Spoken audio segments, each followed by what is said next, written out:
আমার জীবন থেকে 2টা বছর নষ্ট করে দিছে। আমি কখনো আপনার জন্য শান্তিতে ক্লাস করতে পারিনি, ক্লাস থেকে বের করে নিয়ে এসছো। একটা ছেলেকে 2টা বছর অপেক্ষা করানোর পরে তার হাতে বিয়ের কার্ডটা ধরে দিচ্ছে, এটা ইম্পর্টেন্ট কথা।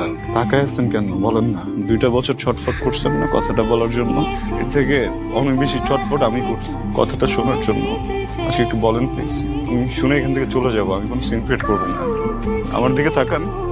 আমি তোমাকে ভালোবাসি।